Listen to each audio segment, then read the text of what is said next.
오늘 본문의 시작은 사무엘이 죽음에로 시작합니다. 사무엘의 어머니 한나로부터 시작된 하나님의 사람 사무엘의 모든 사역이 끝이 난 것입니다. 그는 마지막 이스라엘의 사사였으며 선지자였습니다. 이스라엘의 역사를 시작한 사람이었으며 사울과 다윗 두 왕의 머리 위에 기름을 부은 사람이었습니다. 또한 영적으로 이스라엘의 부흥을 이끌었던 사람이지요. 그래서 온 이스라엘 무리가 모여 그의 죽음을 애도하고 있습니다. 하나님께서 그의 이름을 불러 엘리 제사장 집의 멸망을 말씀하실 때부터 여호와께서 그와 함께 계셔서 그의 말이 하나도 땅에 떨어지지 않게 하셨습니다. 그리고 그는 하나님의 말씀을 말씀되도록 순종하며 살아낸 사람이었습니다. 이 사람 사무엘이 이스라엘 역사에서 사라진 것입니다. 선지자 사무엘의 죽음은 이스라엘 온 백성들의 슬픔이기도 했지만 다윗과 사울에게도 특별한 사건이었을 것입니다. 왜냐하면 두 사람 모두 사무엘을 통해 하나님께 기름 부음을 받았기 때문입니다. 그러나 사울은 하나님께로부터 버림을 받아 아직도 자신의 자리에서 내려오지 않았고, 한 사람 다윗은 아직 그 자리에 앉지 않은 불완전한 상황, 그 와중에 사무엘이 죽은 것입니다.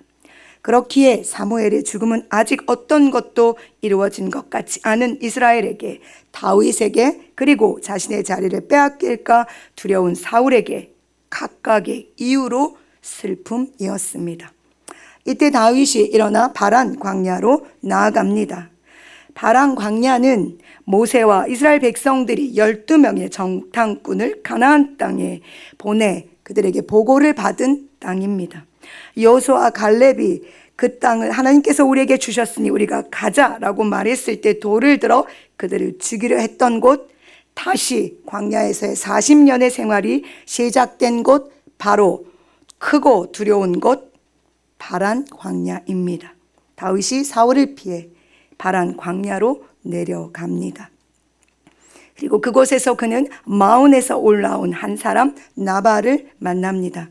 그는 심히 부한 사람이었고 양이 3,000, 염소가 1,000마리나 되는 사람이었습니다.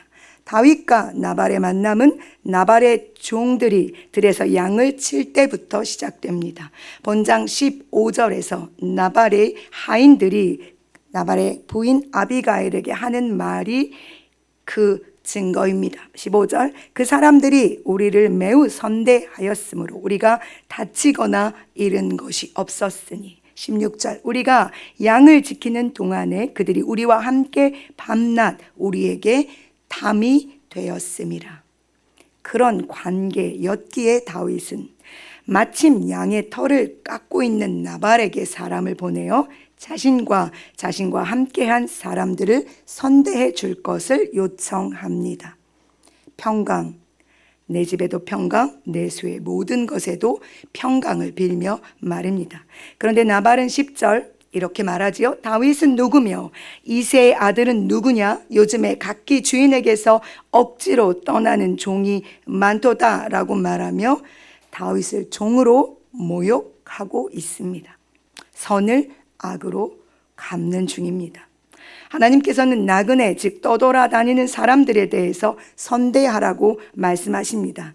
또한 나그네를 학대하거나 압제하는 자에게는 벌을 내리신다고도 말씀하셨습니다.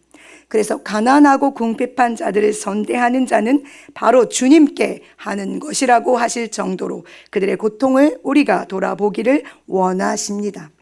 나발이 다윗이 누구였는지 정확히 알고 있었다면, 그리고 그가 하나님의 법, 하나님의 말씀을 잘 알고 있었다면 그는 더 좋은 삶의 결말을 얻을 수 있었을 것입니다. 그는 완고하고 행실이 악한 사람이며 불량한 사람이었기에 그의 행위대로 여호와께서 치심으로 그는 죽게 되었습니다. 반면 다윗이 바란 광야에서 만난 또 다른 사람, 여인 아비가일은 어떠합니까? 그녀는 총명하고 용모가 아름다운 여인입니다. 또한 그녀의 남편과는 다르게 다른 사람, 즉 자신의 하인들의 소리에 귀를 기울일 줄 아는 사람입니다. 뿐만 아니라 다윗이 누구인지, 하나님께서 누구이신지를 명확하게 알고 있던 여인입니다.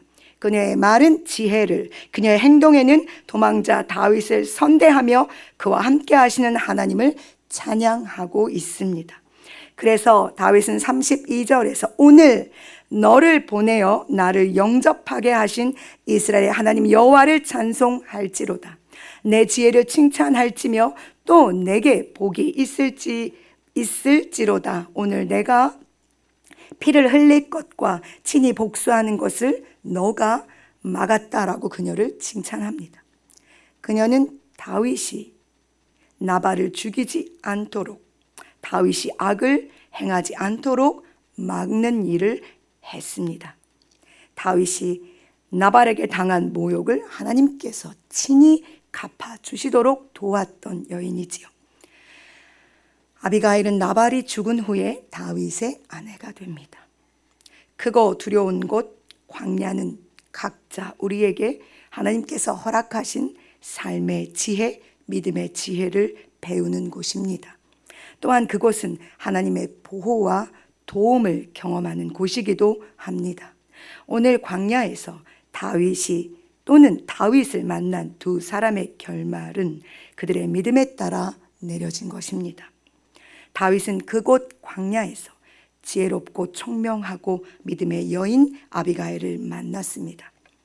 하나님께서 우리에게 허락하신 광야가 마치 우리의 현실에서 부딪히는 두려움과 고통을 피해 나아가는 곳 절망이라고 느껴지신다면 오늘 다윗의 바란 광야를 기억하십시오. 그곳은 하나님께서 특별하게 우리에게 만남을 허락하시는 귀한 장소가 될 것이며 우리가 하나님을 더욱 신뢰하는 법을 배우는 장소가 될 것입니다. 사랑하는 여러분, 오늘도 우리는 주님이 허락하신 삶의 광야에 나아갑니다. 우리가 어디에 있든지 시편 16편 8절 시인의 고백처럼 내가 여호와를 항상 내 앞에 모심이요 그가 내 우편에 계심으로 내가 요동치 아니하리라 라는 이 고백을 하며 살아내시는 한날이 되시기를 소망합니다. 그래서 우리 삶의 광야에서 다윗과 같이 우리에게 하나님께서 보내시는 사람을 만나게 되기를, 우리가 가진 것으로 아비가일처럼 지혜롭게 나그네를 선대하며 하나님의 복이 되시기를 소망합니다. 나발은 갈렙 족속이었습니다.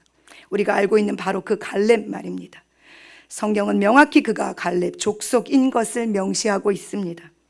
그런데 그는 자신의 조상 갈렙처럼 살지 못했습니다. 우리는 그리스도인입니다. 예수의 피로 말미암아 새롭게 부여받은 지위입니다. 우리의 이름과 지위에 맞게 살아내는 오늘 하루가 되시기를 간절히 소망합니다. 기도하시겠습니다.